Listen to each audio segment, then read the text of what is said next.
Hi, everybody. Welcome back to the Purpose Driven Business Summit. I'm really glad for those of you that are here again. Thank you for coming back. And for those of you that this is your first session with us, warm welcome. I think you picked a really good one to tune into because we're going to be hearing in a minute from David Simnick with SoapBox Soaps.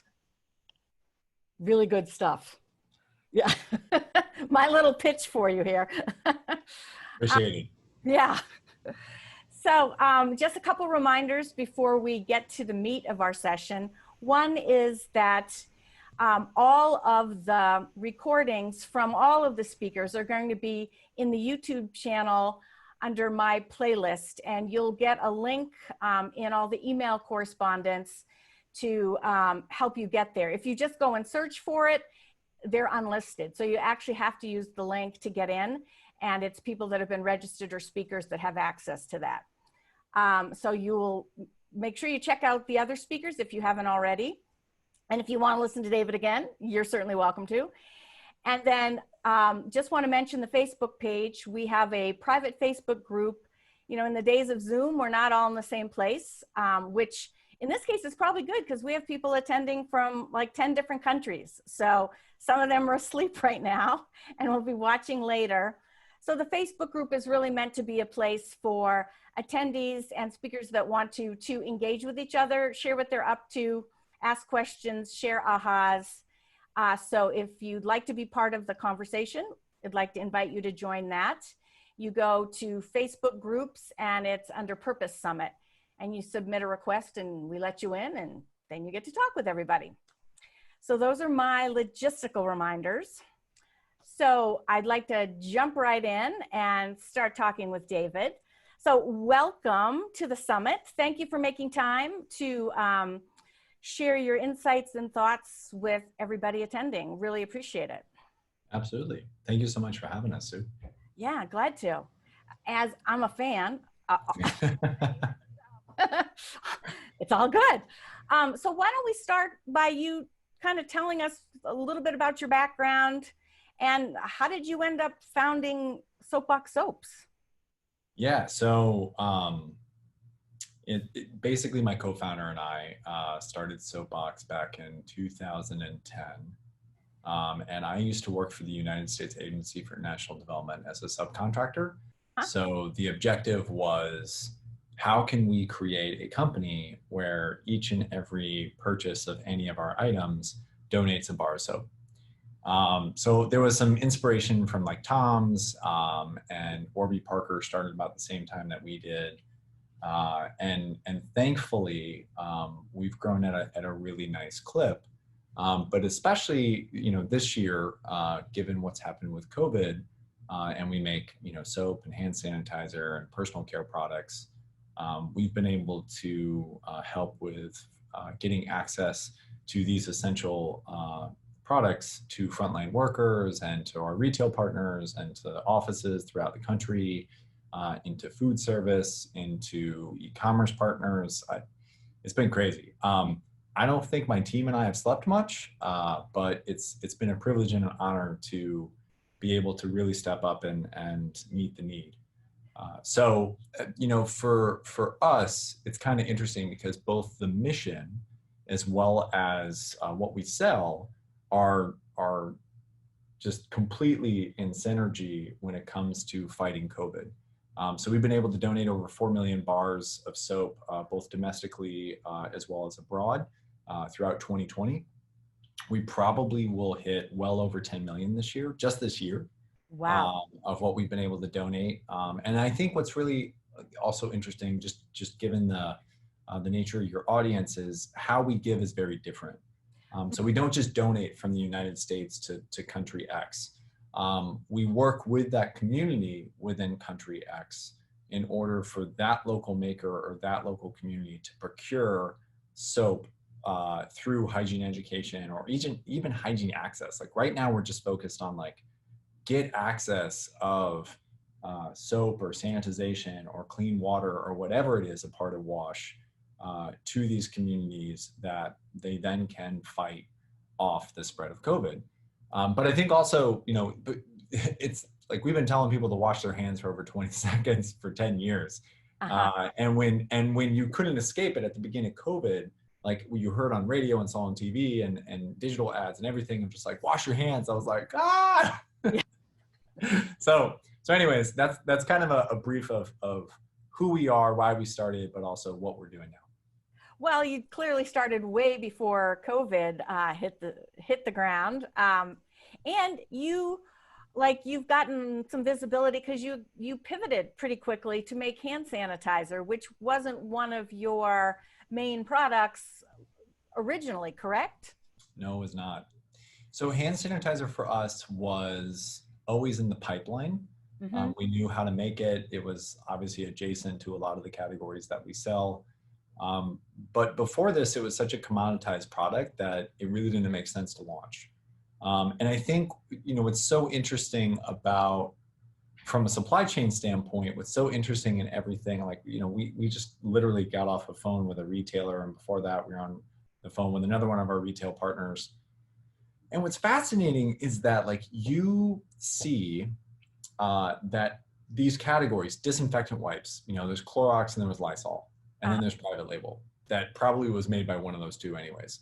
And in hand sanitizer, it really was Purell, private label, and Germex. And Germex and private label are made by Vyjon, more or less. Most private label was made by Vyjon. And then Purell was made by Gojo. So you really had, in these commoditized spaces, you only had 2-3 vendors, and they just couldn't keep up with demand. So the opportunity from a startup perspective was, how do we be great partners for our retail partners in order to solidify those relationships as well as expand those relationships with both current and new partners. Yeah, because I know I was doing the rounds here in Denver trying to find hand sanitizer, and there was none to be had anywhere. So, like, when you look at your website and there's hand sanitizer, it's like, wow, that's pretty amazing. Very strange. Yeah. I think one of the experiences that I'll never forget is, we were talking with a procurement officer of a hospital. And although thankfully she was able to be taken care of through a different supplier, she started crying when we told her that we could ship her hand sanitizer. And this was early March. Mm-hmm. So I think all of that and this whole experience has just been absolutely crazy. Yeah, absolutely. Well, and great that you were able to take something that you already had in the pipeline as an idea and bring it to fruition and get it out there, because people needed it and wanted it.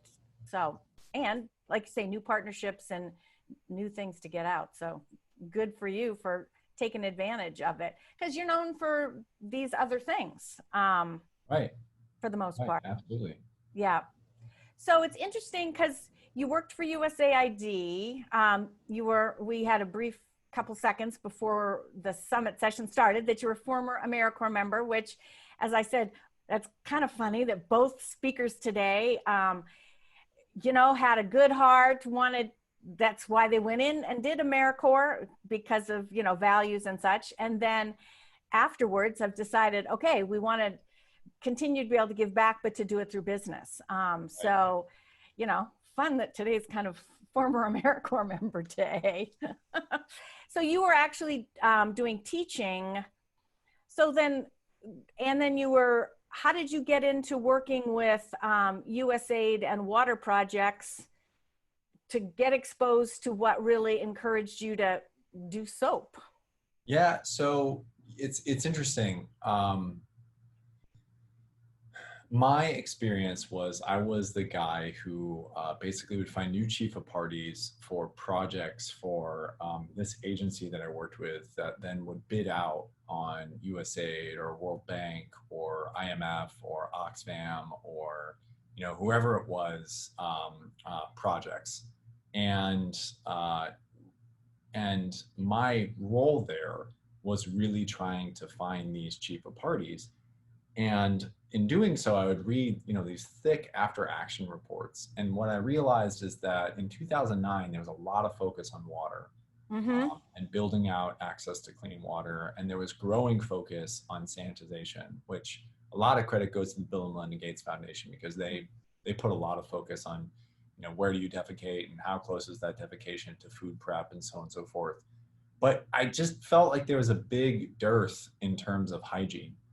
So called up my best friend and I said, hey, I'm going to start a soap company. And every time someone buys one of our products, we're going to donate a bar of soap. And he was like, you are out of your mind. He's like, I don't know if you've heard of like P&G or Unilever or Clorox or Colgate or I don't know, any of these smaller companies that have already dominated an industry. Like, what? And I was just like, yeah, I mean, it can't be that hard. Like, one, I'll go online, buy some equipment, and I'll start making it in my kitchen. If you want to join me, like this is what we'll do. And he was like, this is crazy, I'm in. And I think a lot of people early on were like, this might be one of the dumbest things I've heard someone want to do, because it was just so outlandish. Like in an age, you got to think back to like 2010, right? This is pre-Lyft, this is pre-Uber, this is pre a bunch, and everyone's like, start a tech company, like start something that has far more ability to succeed than try to muscle your way through a commodity market. And I think what's so fascinating is like we consistently failed forward. Like we messed up with our branding, we messed up with our price point, we messed up our supply chain, we didn't always hire people that we should have known better not to bring onto the team, and we also raised a lot more money than we needed. And then like anyone who's watching this right now is like, hey, I want to start a company. Like we don't have that much time right now. I don't have that much bandwidth right now. But please reach out, because I'll find 5 minutes, because there have been not hundreds, but thousands of people who've helped us in the past 10 years. And now it's crazy, because in a recent report I saw, we're a top 10 US brand by dollar share in certain categories that we compete in. And that's crazy, right? Like no one's ever heard of SoapBox. And I still pinch myself over the fact that, the retail partners that we have now, and that's going to be launching in 2021, is really going to accelerate the brand awareness, which also means that we now have the grant writing ability of a small family office, which is insane. Like the fact, so one of the things that we always thought was ridiculous is 501c3s that are focused on like health and hygiene are mostly like, they're focused on the groundwork, but they also spend a lot of time just trying to raise money. And we're like, if we can find a way through selling, great products at affordable price points with natural ingredients that then allow us to take a portion of that sale and then put it into the hands of people doing really sustainable community-led work in terms of improving the health and hygiene of those who need it most, both domestically as well as around the world, then do it. And let's see how much market share we can take away from these bigger guys until eventually we become such, so annoying that they decide to buy us. And we're not against that M&A at all, because we feel like integrating into those bigger agencies, as long as our mission is held true, it's just going to expand the ability for us to give more.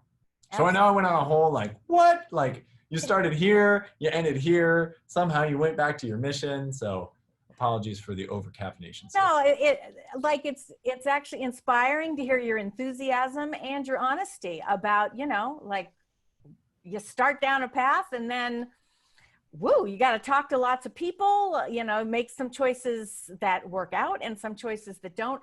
Like when I first started using your product, it was completely different packaging. And so the first time I saw the new look, I'm like, is this really the same company? I had to go do a little research to figure out. Yeah. I have one of the old ones right over here. Here, I'll show you.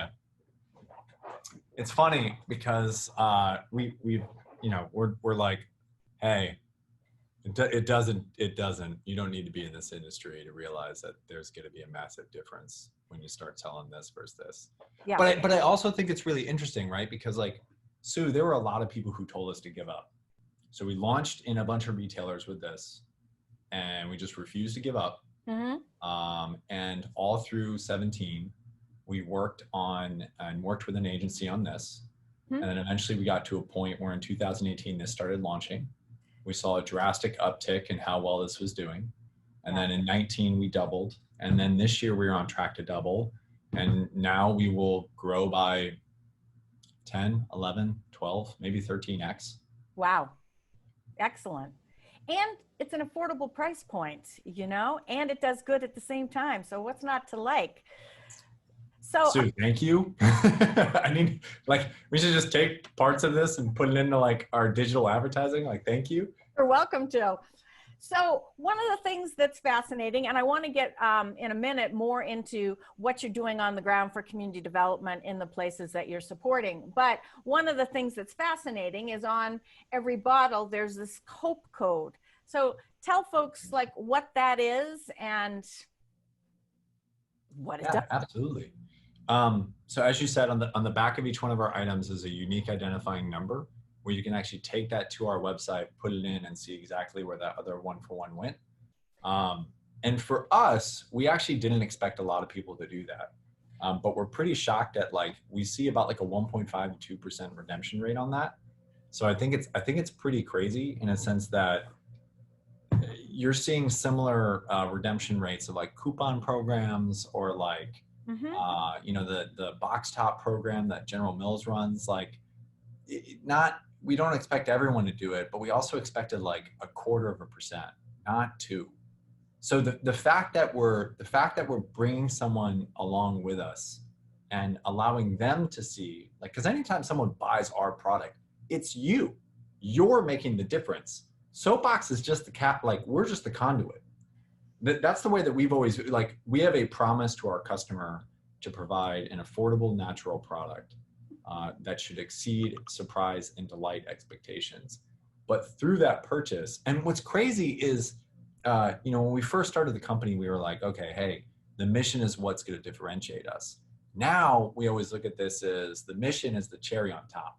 We need to beat out, P&G and Unilever and L'Oreal and J&J. We need to beat them out day in, day out on product performance, on price, on promotion, on place, on packaging. We need to beat them out on those.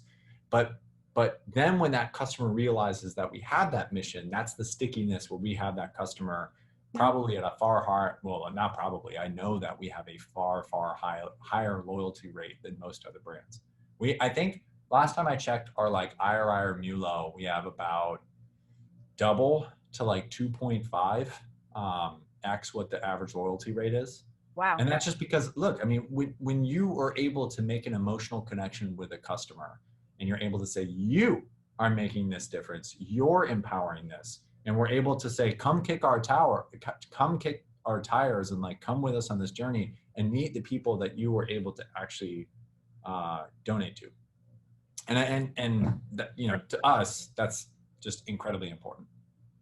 And it adds a level of transparency that makes it real in a different way. It absolutely does. So I think that's definitely a great best practice that for other companies that are thinking about, okay, how do we give customers kind of an experience of what it is we say we're doing on the ground to do good? You figured out this is a unique way to do that. So I think it's great. Awesome. Yeah, well, so yes, we agree with you. But you can, like, we can talk about times that we've messed up and the mistakes that we've made. And like, there are so many things that we've done wrong that I don't want to just, talk about our highlight reel. Okay. I showed the packaging. This was bad. Don't do this. Any viewers, either present or down the road that are thinking about launching like a hard good product, like, please put the time and effort in to understand how important design is to your market. Because when you're in consumer product goods and you're sold in mass retail, like, this is everything. This is just as important as the product. But now, in all fairness, looking back, you can say that. But at the time, was it a big woohoo? Like, we're ready to go to markets? And then you learned over time that maybe a different look and feel might be good? I think we read a lot of like entrepreneurship books. And the problem is that a lot of entrepreneurship books and programs are taught these days for tech startups. Where pivoting and iterating can happen far faster than when you ship a product that now sits on the shelves of Rite Aid or Wegmans or on Amazon, or, this is a hard good Yeah. that someone has taken inventory of and paid you for it. And now for you to change anything, what about shelf height? What about the UPC that this is already, what about all the systems and all the people and hands that this had to touch in order to get on the shelves of Walgreens? To change this, to change that, like basically if you're running something that's digitally, you can do that overnight. Mm-hmm. Right. You can push a new version of your app. Like all those things can happen. And so the problem is that we were like, look, let's just get to market and fix this as it goes. Those fixes cost hundreds of thousands of dollars of us buying back inventory and discounting and trying to continue to build relationships and all these things that are like, oh, it's like, eesh. Yeah. Now, you said you raised more money than you needed. That is not a problem that you hear a lot of people mentioning. So do you want to share a few bars about that? Absolutely. Once again, we thought this is what a startup looks like. You need this amount of people. We hired way too many people. Mm-hmm. We hired too many people. We fundraised way too early. And I don't think that we ever really understood. I don't think we really ever understood that you absolutely need to see product market fit. And what was interesting for us for the longest time is we kept on getting into new stores, much bigger stores, that our growth continued to look like this. But in consumer product goods, that's not what matters. What matters is you put this on a shelf. How fast is this being bought off that shelf? And then when you look at a competitor's product, of which I don't have right now, but let's assume that there's another product here. Yeah. Let's say this is a Dove or whatever. If you're selling faster than a Dove and you're giving more margin to that retailer, Mm-hmm. then that retailer is going to be like, well, why I should carry more of this brand because it gets me better margin and it's also moving faster and it's more productive for me. Yeah. If you're not productive for that retailer, it doesn't matter how much they love you or love the product or love the story, eventually you got to go. Yeah. So for us, our story from an outside perspective looked really good for like 2012 and 13 and 14 and 15. And then, the reality of this doesn't look good, this doesn't resonate with consumers came all too real in 2016 and 17. But we did this really crazy, hairy thing that I can't believe. Like I look back on 2017, I'm like, oh, we got an offer from a firm to acquire SoapBox. And it was a really bad offer to begin with. Mm-hmm. And then the offer got worse. And then it got significantly worse. And meanwhile, we kept on getting, worse news, and that we were getting discoed from this store and removed from this store and all that type of stuff because the branding was bad. It didn't resonate, and I don't blame consumers because you look at that and you're like, that's not natural. I don't like this. That doesn't speak to me. Mm-hmm. So even through all this negotiation with the potential acquisition, which at the time we were like, look, hey, what if we just start over and, we basically cash out on here and then we move into something different. We also kept on getting back all the reports on how good this was going to be, mm-hmm. on how, drastically different this branding would perform in market. So we launched it. So we made the decision to turn down the deal, which I distinctly remember where I was, what I did.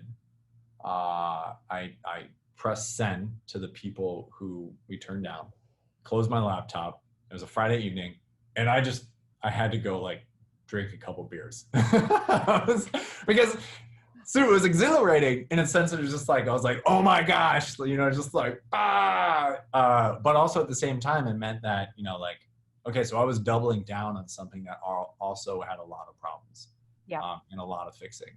So, to any viewer out there that I understand that, we're an odd duck in a sense that we sell essential goods with partners that are absolutely needed right now. So we're a rare story of a small business that has done incredibly well during these very trying times.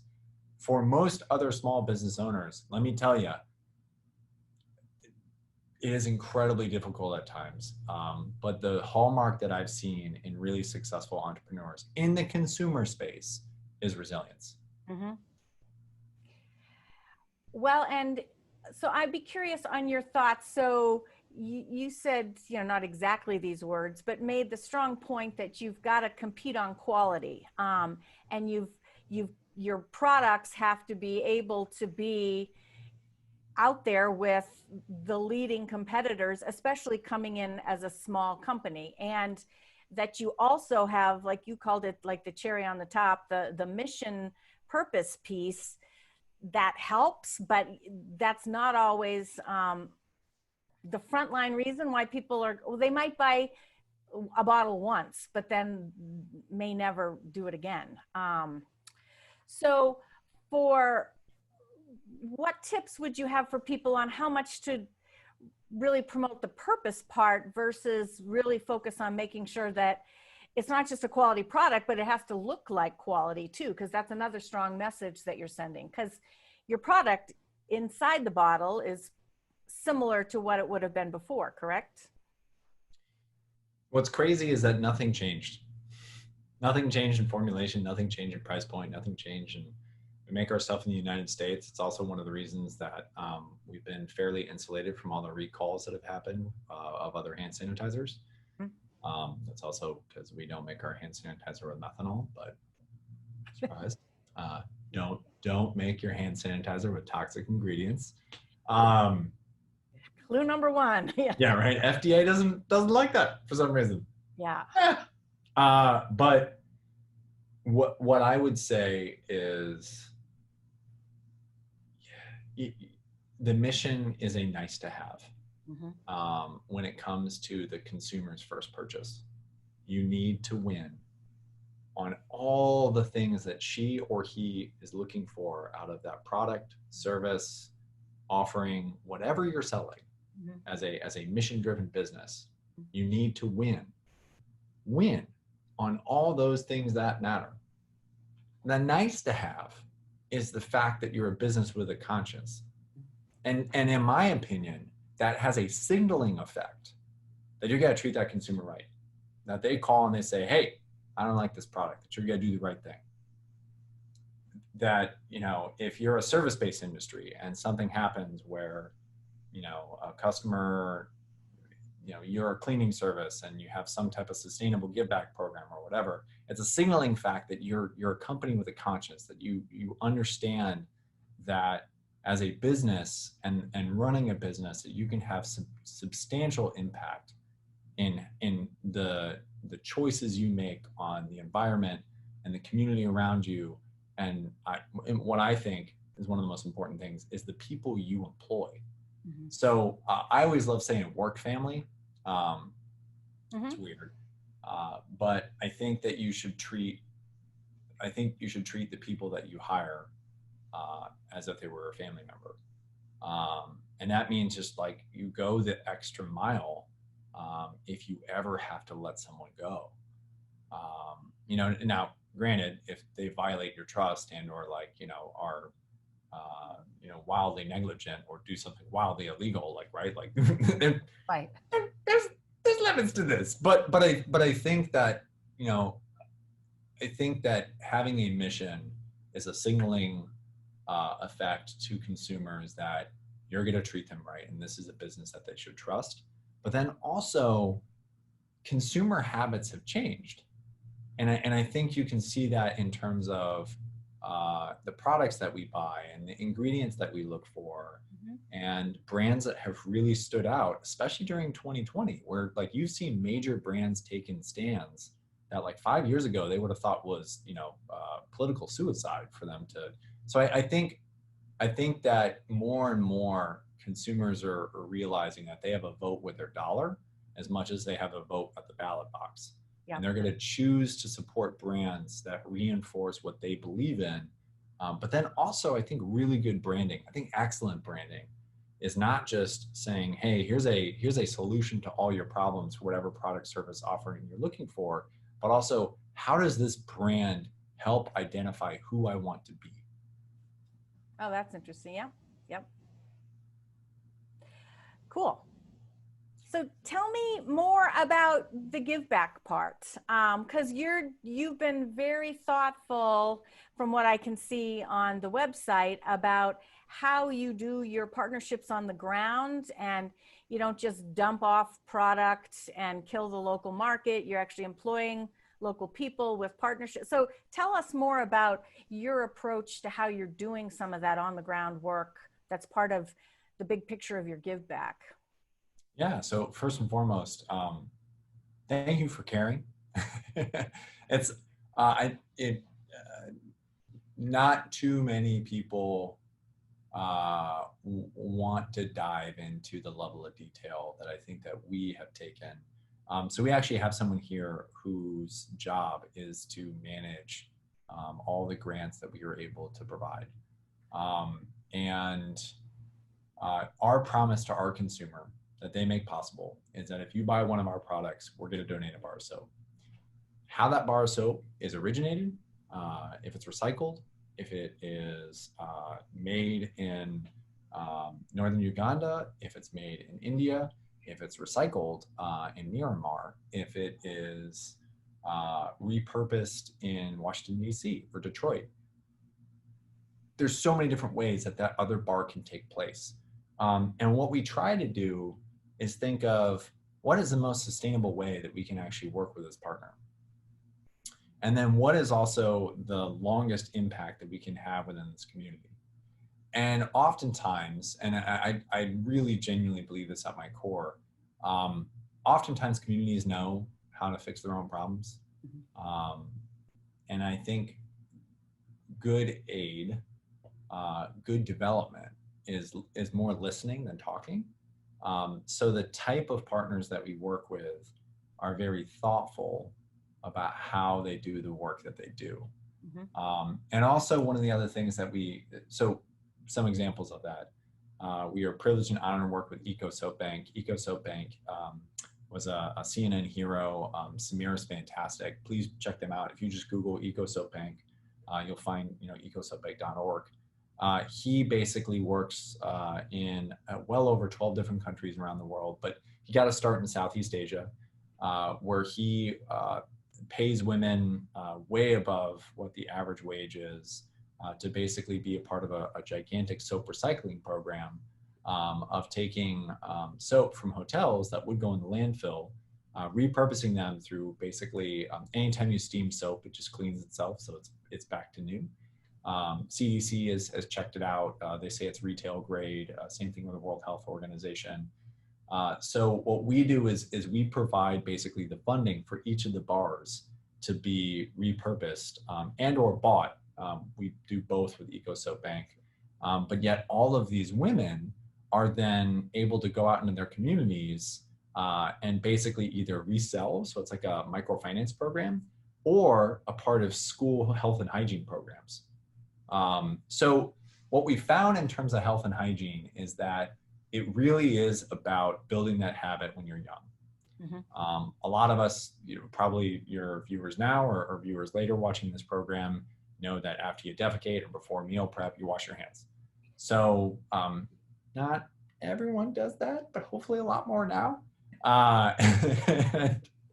And what we've seen is that in terms of cultures where that practice isn't necessarily embedded yet, the earlier you get that routine in, the more impact you'll see. So that's one of our biggest focus through a lot of our different partners.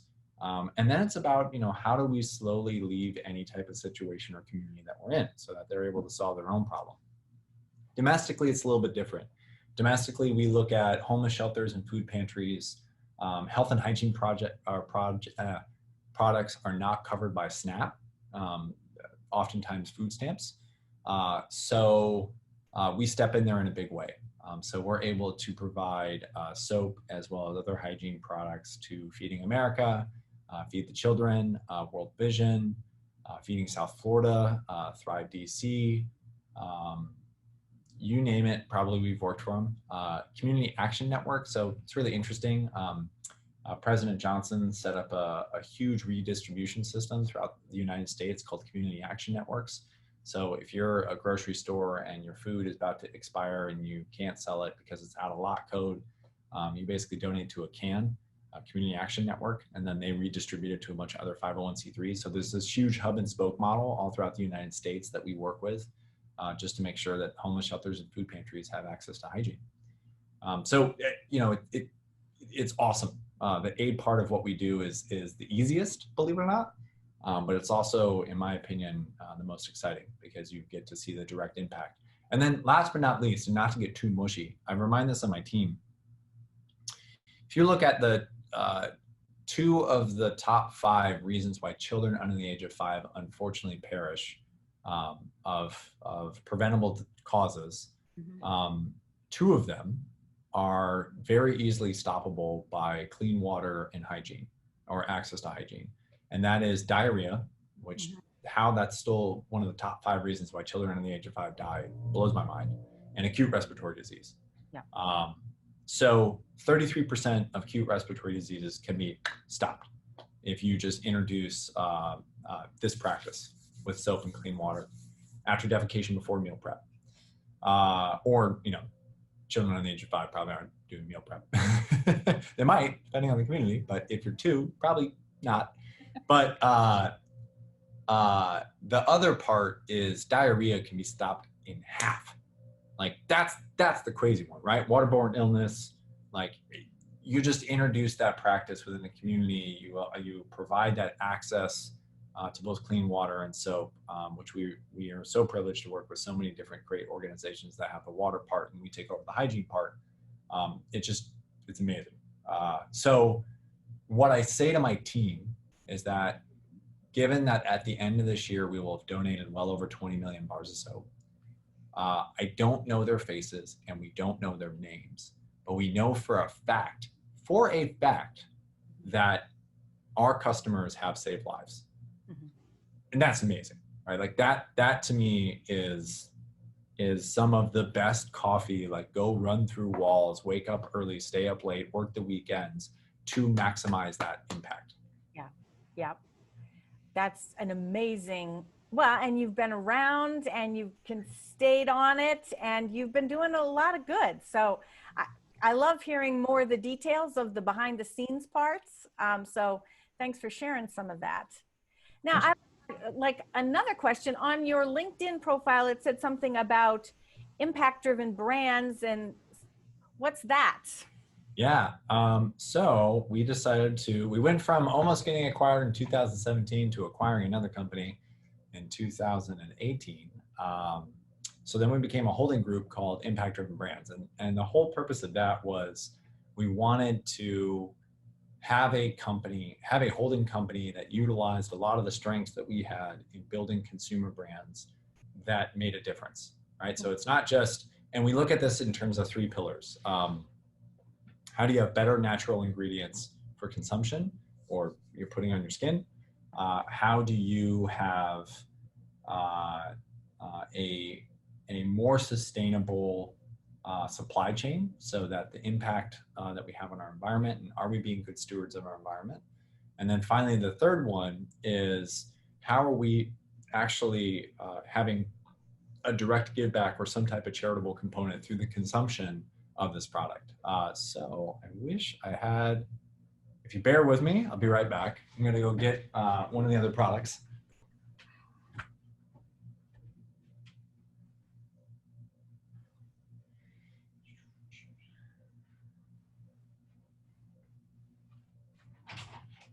Hey, Melissa, could you get the Bushwick Kitchen product? Yep. So we run this other company called Bushwick Kitchen that we were fortunate enough to be able to acquire in 2018. The initial founding team was phenomenal and great people. And basically they just got super tired of running it and they wanted to have someone take over the reins. And we were like, here's this small profitable company that's doing great. Thanks so much, man. I appreciate it. But basically, here are some of their products. They're sold on Amazon. Some of them are sold in Walmart. Some of them are sold in Sur La Table. we're also Crate and Barrel, a bunch of other ones. But it seems kind of weird, right? Like, why would a personal care company also own a condiment company? And for us, like what we told our investors is that, like, if you look at it that way, it doesn't make any sense. But also Unilever owns Dove as well as helmets. And that doesn't make any, it's like, so for us, it's like, we know the retail game, and we're able to expand our connections and our relationships across multiple different brands and multiple different retailers. And there's so much synergy in that. So why not? Plus it also tastes delicious. So this is the #1 selling chili sauce on Amazon. It's fun. Yeah, it's fun. And I think the other thing is that, like, we also wanted something that was going to challenge us and push us a little bit in terms of, like, okay, what are the things that we can learn from BK that we could apply to Soapbox? And then one last hint, we have 2 more brands that are going to be launching very soon that we were able to accelerate with everything that's happened with COVID. But they also are just responding to the needs of our customers and the wishes of our customers, as well as the wishes of our retail partners. You're creating a dynasty of companies with great products doing good. I love it. That's great. So I assume then in the what's next category for you, part of it is continuing to grow SoapBox Soaps, but then you're also kind of on the hunt for other companies that there's some resonance with that you can also help grow in the market that are also doing stuff. So, and what fun names, Weak Knees and Bee's Knees. It's a lot of fun. They, unlike us, got the branding right on their first attempt. Yeah, they knocked it out of the park. Yeah, those are great names. Absolutely. So you're all the time watching, the waterfront change here, both on the consumer side and on what companies are doing. So, like, what makes you hopeful about the growth of mission-driven, purpose-driven, social enterprise type companies? And where do you feel like there are some challenges on the horizon that people need to keep their eyes on? Well, I think for any smaller company out there, all of the bigger companies have woken up, and they realize that consumers care and want companies to voice into political issues, and they want brands to take a stand, and they want brands. It's almost kind of like table stakes. When you have the CEO of Unilever saying that all brands that don't have a mission will be divested, that's pretty significant. It's a very big signal in the marketplace that consumers want to vote with their dollar. They want to get behind brands that help define themselves. So I think that's both a positive as well as having a mission is not enough. I think if there's a couple things that you could distill from our talk today, that I would want anyone to walk away with is that your mission is not a differentiator, or at least not to a consumer. If a consumer is there to buy a shampoo, then they want to buy the best shampoo for themselves.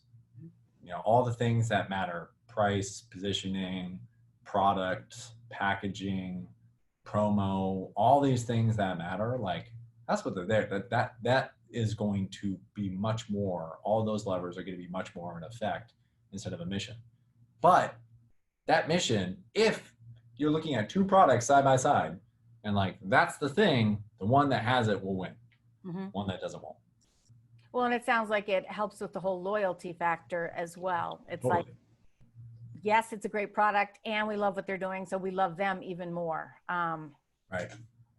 So you all have been doing a good job getting the word out through social media about what you're up to and your products. Like, has the rise of social media, because you've been at this for about 10 years, a lot of that is a bit more recent. So has that really helped you, or is it just one more thing you have to do? This is me being and trying to be objective. We could have done it better.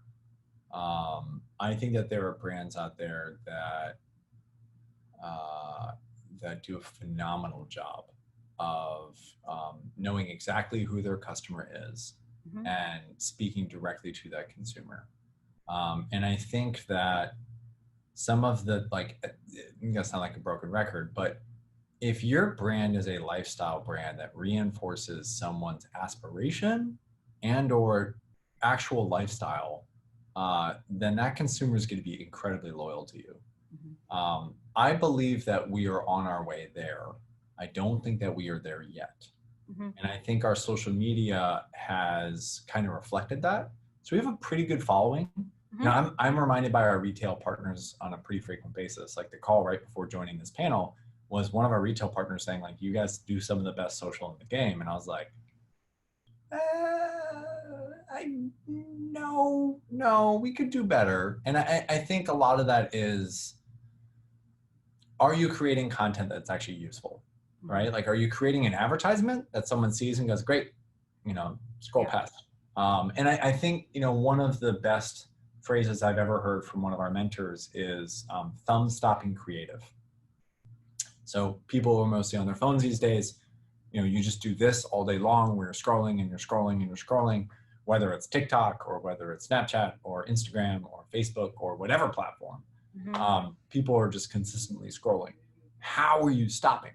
Like, what is the story? How do you get that across in, like, you know, half a second? Because that's all you have. So the days, and this was another mistake we made back in 2015. We made this gigantic, almost like, you know, preview to a movie, like cinematic 2-minute feature that was beautiful. No one watched it because you didn't get the point of the actual piece until 30 seconds in.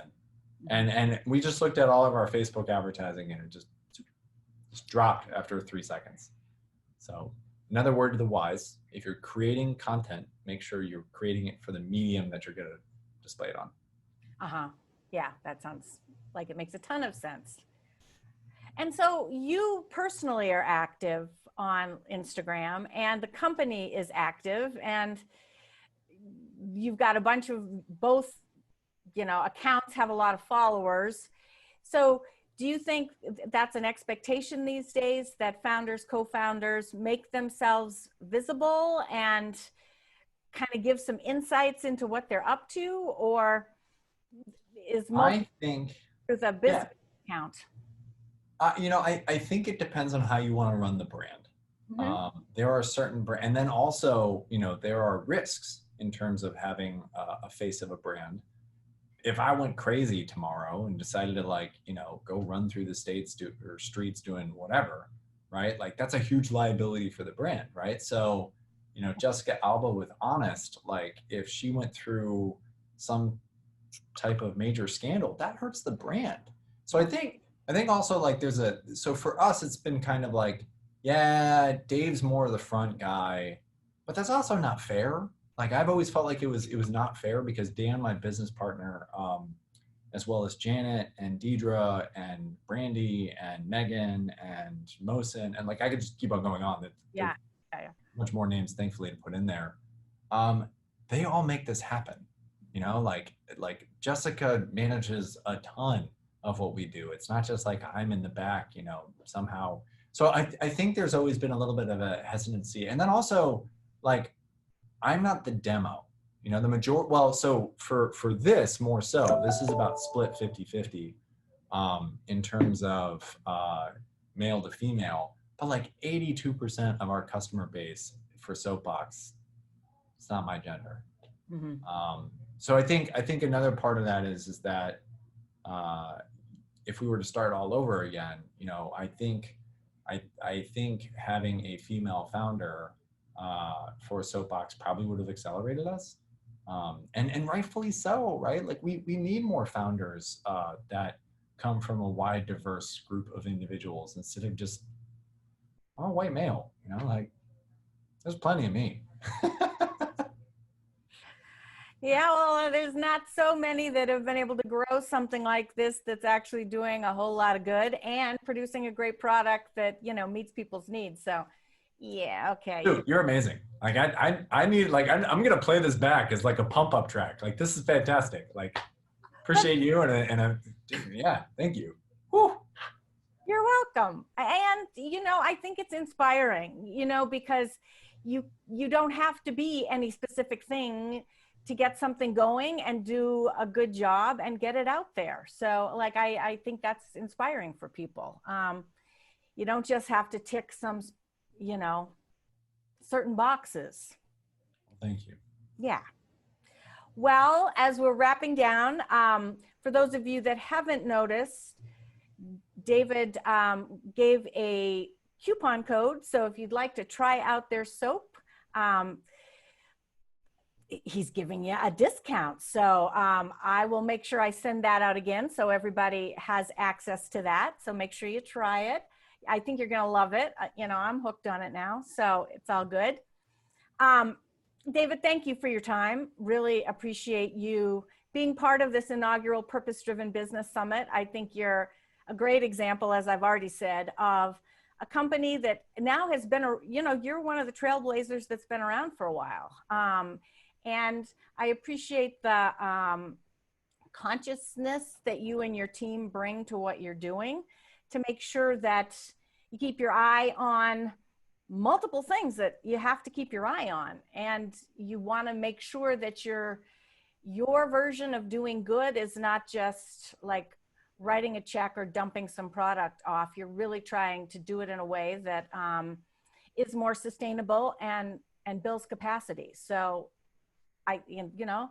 hopefully a little bit of your USAID background has helped you with, being focused on that. So yeah, so I think that's something for companies to think about, is like, how do you do both things and do both things well? Like just doing a strict redistributive model, that does good, but if you can really bake it in and be a little creative with it and build up the partners that you're working with, which is what you've shared so clearly, I think that's going to make the whole company more successful in the long run. So Right. thanks again for your time, and Thank you.